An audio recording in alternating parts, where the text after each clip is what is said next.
All right, good morning, guys. It is Tuesday, February 27th, 2024. This bathrobe business. I got the coffee. I may have a cold, but I do have the news. So I'm back after a few days off. I was traveling, and I'm going to kind of hit this rapid fire. As you'll notice, I don't have my bathrobe today. I'm in work clothes because I'm just about to leave to work, so I'm just running a little bit behind schedule. But I'm just going to hit these really rapid fire because I think there's a lot of interesting stories in the market that we should talk about.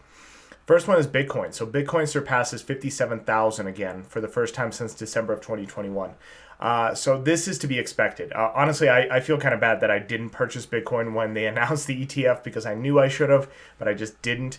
And sure enough, Bitcoin is up. This is entirely moved by the ETF market, the fact that Bitcoin is becoming legitimized. So 57,000. I could still get in. I think that it still will break its own record. I think the record was 67,000, so it still has a way to go. So I think that is still possible. So I don't know if you guys are going to get into it. I may purchase some today. We'll see. But just that's a major story that I needed to talk about.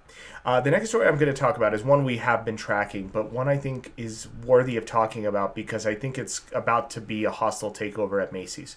So if you remember, I reported late last year, that Arkhouse Management made a bid to privately buy out Macy's. They rejected it.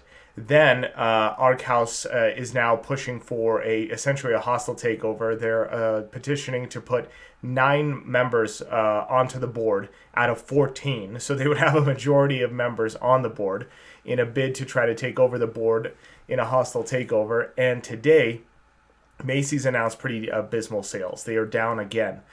Macy's is promising to turn things around by closing 150 Macy's stores, focusing more on bloomingdales and more on luxury brands, thinking that's going to reverse direction. But the thing is, with Arkhouse on its heels, this is a pretty good ammunition for Arkhouse to use to say, look, you guys have had your chance. You failed repeatedly.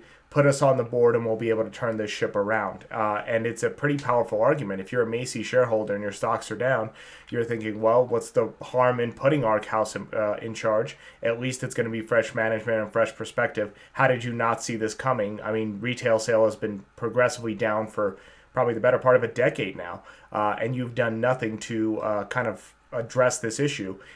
We could get in, we could change things around, we can turn Macy's back into a profitable company. So this is pretty good fuel for the fire for Arkhouse to make their moves. I would bet on them making it. I think most hostile takeovers, I shouldn't say most hostile takeovers because I guess we have survivor's bias.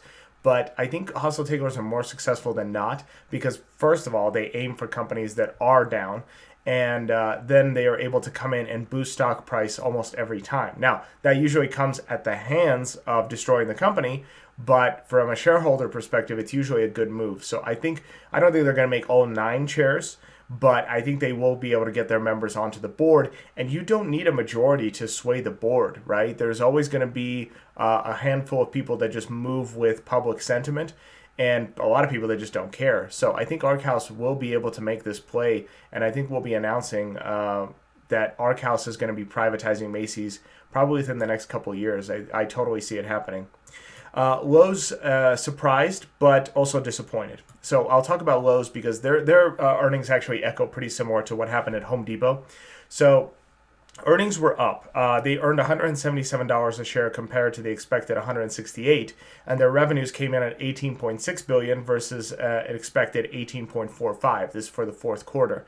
However, they're announcing that they are expecting sales to slow to about $84 billion, maybe $85 billion for the year of 2024, and that's below the $86 billion from 2023. So they're seeing a progressively slower market, which makes sense as housing is still being sluggish, interest rates remain high, and I think this is a good predictor of the market of what's going to happen with housing in the next year.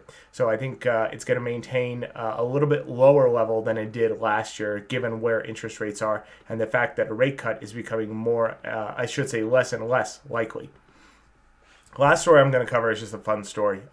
So BYD, the major competitor to Tesla in China, and a pretty big powerhouse when it comes to electric cars. I think at this point it might only be a matter of time until they make it to the US. They have just created a supercar. So supercar is made to compete with the likes of like Ferrari, Lamborghini, and it's called the U9.